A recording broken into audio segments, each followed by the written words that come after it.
to market, which is tough. To make it interesting is very, very tough. So I am in the space, like I work, like I'm not an agency, but I work there in a B2B organization.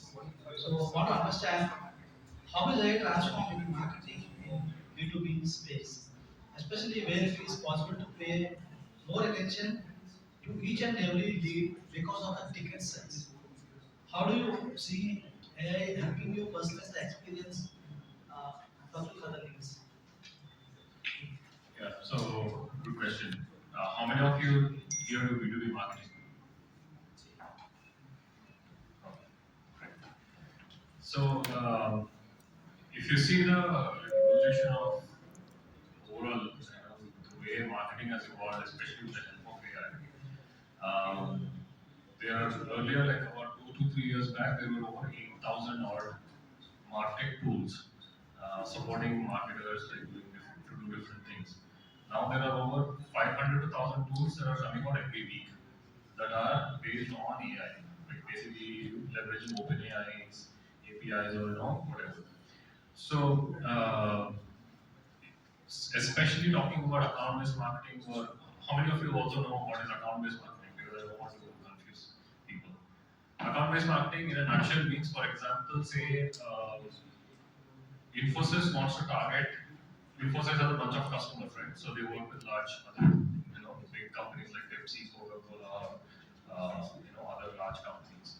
Now, say if Infosys wants to target, target PepsiCo and wants to generate new business from them, they need to understand firstly what solution they want to offer, whether it actually fits that particular account or that company, who are the stakeholders within that company, because it cannot be one person making a decision. It will be a bunch of at least like 10, 15, or sometimes 20 people who have to come together, and this will be a combination of decision makers, influencers, evaluators, like other stakeholders as well, like procurement and so on. So all of these people come together and then make a combined decision whether to award, or if they actually have that need, and if this particular company will fit the bill. So to make an impact to those 20-25 people, that's where account-based marketing comes into picture, because firstly you need to understand what is the intent within the organization, right? So for example, PepsiCo is looking for a particular cloud-based or analytic solution, right? Firstly, we look at third-party data. Third-party data, which means someone in PepsiCo is searching for analytic solution for say a manufacturing company. That will be a possible keyword, right? If they are searching for it, the AI tools will then predict based on cookie data, based on intent, basically IP data and so on, to see who could possibly be searching for that information. Okay, it could be an IT manager, it could be a VP of marketing, it could be someone else. But it predicts and says, okay, possibly these are the people who could be searching for that information. But that is not accurate, 100% accurate information. You still have 50-50 chances. But the idea here is someone from PepsiCo is definitely looking for that information, which means there is some level of intent coming out. Now, from there, if you want to, from there, we need to then look at how do we target the right people and how do we personalize.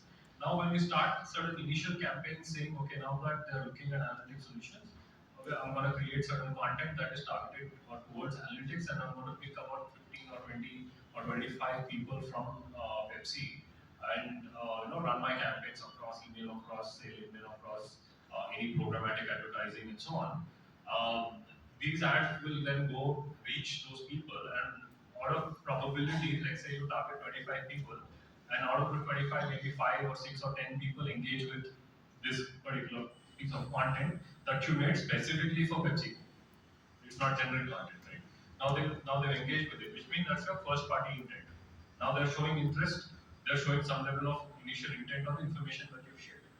Now, how do you then personalize content specific to that person, right? So, for example, the VP of IT, or the CIO, or the director of IT, or say a marketing manager, each of them has their own roles to play.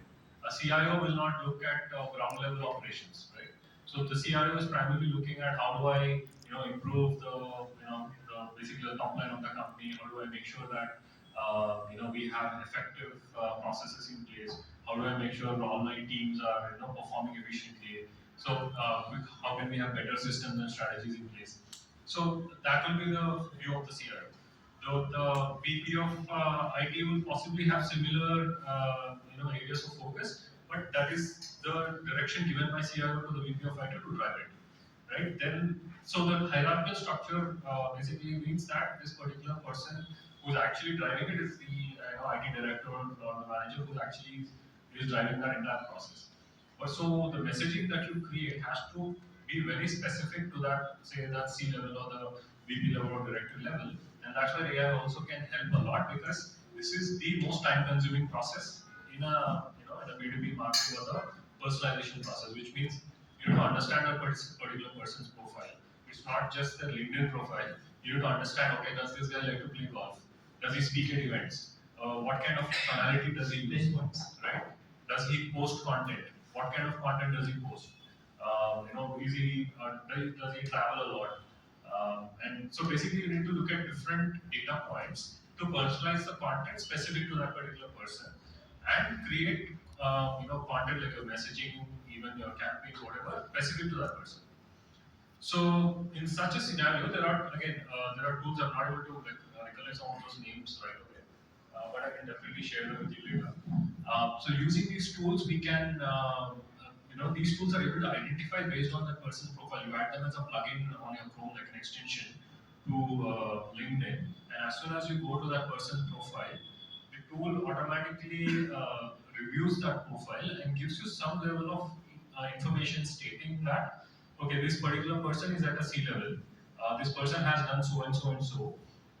And based on the type of content that this person is sharing, your content can be, content tonality can be informal. Use words like these, right? Try to be a little, maybe your messages can be short. So there are tools that are out there right now that will help you to really understand who that persona is and how you can actually create that content. Now, what you can do is take this insights, go to ChatGPT or go to any other channel, and put out the prompts to be able to get the kind of message that you want. So you create a generic set of messaging, take these inputs, and basically personalize that messaging for that particular person. So personalization is absolutely important in ABM, but also personalization at scale is the most challenging aspect. So obviously AI is there to help, but it's not going to replace the entire process. I think it's